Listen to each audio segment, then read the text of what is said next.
فيديو النهاردة هنشوف فيه مع بعض أغرب الأشياء اللي تم التقاطها عن طريق الكاميرات، من مواقف غريبة لمواقف كوميدية. الفيديوهات دي لو ما تمش تصويرها بالكاميرات ما كانش حد يصدقها، علشان كده جبت لكم النهاردة شوية فيديوهات جديدة وعلى الفاضي. أنا محمود المغربي، ويا ريت لو عجبك الفيديو ما تنساش تدعمنا بلايك واشتراك في القناة. صلى على النبي وطيارة على الفيديو. الشتا ده بيجيب لنا حاجات لوز اللوز. بص على الراجل ده، غطس في الميه يجي 3 متر، الله يكون في عونك بصراحه. الراجل ده بعد يوم شغل طويل النوم يا عيني غلب عليه بالشكل اللي انتوا شايفينه ده، ومره واحده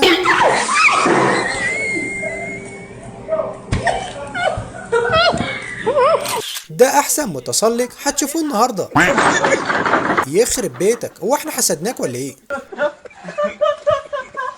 محاولة إنقاذ الشمسية بحركة سريعة. مش قلتلكم هنشوف في الشتاء حاجات لوز اللوز؟ ده بقى مستوى الوعي الأبوي اللي يستاهل يدخل قاعة المشاهير، والأم مش مصدقة اللي حصل. تمام يا نجم، الله ينور عليك.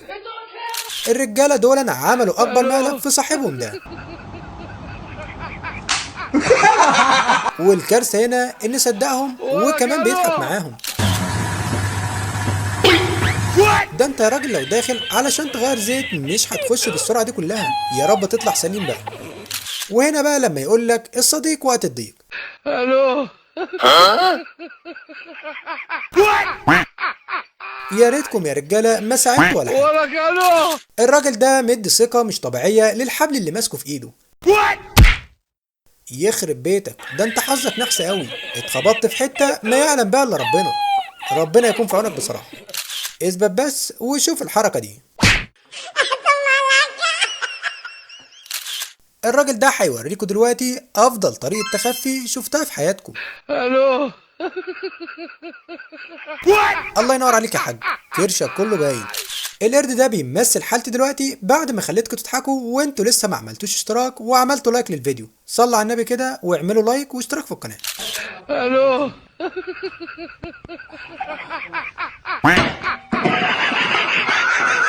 ولك الو. كله هيعدي، بس استنى لازم ناخد صوره تذكاريه جميله مع بعض.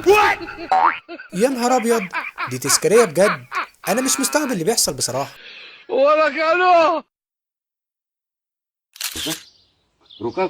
الراجل الكبير ده المفروض يعلم ابنه ازاي يدافع عن نفسه، واضح كده انه متمرس قوي في الرياضه دي. Я тоже понял. وانا اللي كنت بشكر فيك. Ты шо, блядь? رغم ان الموقف يضحك، بس اللي مستغرب له اكتر ان الازاز بعد الخبطه دي ما اتكسرش. مفيش احلى من القعده في الشمس. الو يخرب بيتك. الست الجميله دي ابنها عمل فيها مقلب، بس ايه حاجه كده اللوز اللوز، خلاها مركزه في ان هي تحرك النقطه الحمراء دي علشان توصلها للاخر. Bien joué, bien joué, bien joué. وفجاه بص بقى، ده المكان اللي بحب اكل فيه. يا لهوي، ايه اللي انت عملته فينا ده؟ بصوا بقى، سيبوكوا خالص من الراجل اللي قدام ده وركزوا في اللي ورا. ده بقى هيورينا اسرع طريقة نزول من المرتفعات.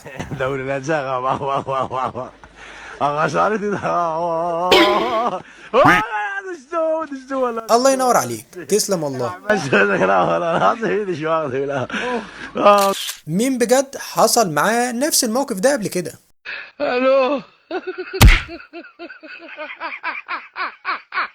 الشخص ده بيورينا ان اللاصق اللي معاه ده قوي جدا، ده ممكن يمسك اي حاجة زي كده بالظبط. وهنا بقى لما تكون عامل نفسك استاذ سواقة، ساعتها بتكون دي النتيجة. الشخص ده بيحاول يستخدم ذكائه علشان يعدي من غير ما يبل الجزمة اللي لابسها، بس ورينا هتعمل ايه. يخرب بيتك، يا ريتك ما كنت رميتها يا راجل. الشخص ده في الموقف اللي هو فيه حاليا بيخلينا نحس ان ما عندوش ركب علشان يستخدمها. بصوا هنا ايه اللي هيحصل معاه. يا جدع والله تستاهل. القط ده شكله ناوي يعدي السور بأي طريقة، بس من حظه النحس الكلب ده مش هيسيبه في حاله. القط من كتر الزهق بيقول للكلب ابعد عن وشي دلوقتي. الجماعة الأفارقة دول في حتة تانية خالص، أنا مش فاهم إيه اللي في دماغهم علشان يوصلهم يحطوا طوب في قلب العربية بالشكل ده، يخرب بيت دماغكم والله. بصراحة أنا متهيالي إن الشخص ده أكتر واحد منحوس في الدنيا، يعني لما يحصل مع الموقف ده أكيد الكوكب كله متفق عليه.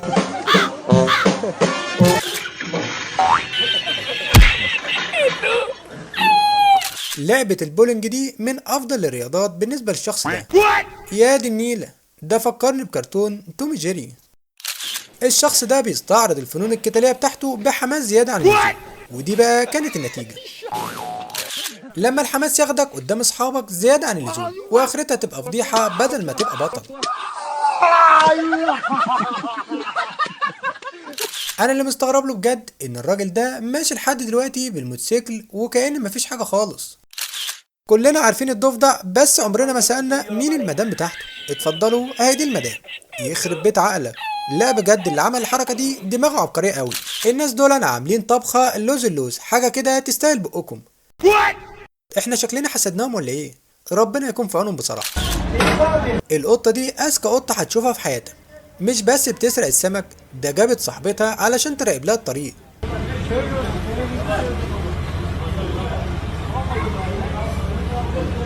واللي يجننك اكتر ان صاحب السمك ولا واخد باله خالص. سبحان الله، رزق القطط بقى. الو.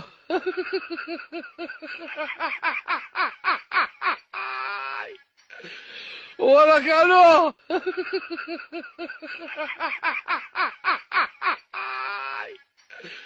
ولك الو. انتوا متخيلين الراجل ده واقف ليه؟ اصحى يا عم، هو انت من الجماعة اللي بيناموا وهم ماشيين ولا ايه؟ ده شكله اتفاجئ ان اصلا واقف في الشارع. الشخص ده عمل باب جديد للكلب بتاعه وقرر يختبره علشان يشوف هيعدي منه ولا لا. الحمد لله الاختبار فشل. احنا طول عمرنا بنشوف موتوسيكلات وتكاتك بتمشي، انما كرسي ماشي على الطريق ده بقى الجديد خالص. الراجل ده شكله وراه فيلم ومستعجل عليه. That thing is quick as hell. لما تكبر انت وصاحبك في السن وتحبوا ترجعوا ايام زمان. انا بقول كفايه كده، يا ريتنا نفضل في الزمن اللي احنا فيه، ده احسن بكتير بصراحه. القرد ده طلع ارخم قرد ممكن تشوفه، فضل يرخم على الراجل ده علشان ياخد منه الازازه، وكل ده علشان عطشان.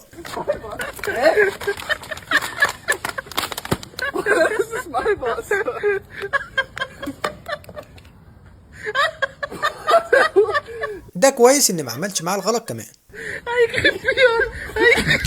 وللأسف وصلنا لنهاية الفيديو، لكن الأوقات اللي بقضيها معاكم بتكون من أجمل الأوقات، وساعتها بكون فرحان جدا. ويا ريت ما تنساش تعمل لايك وتشترك في القناة وتشوف باقي الفيديوهات على القناة. أشوفكم بخير، سلام عليكم.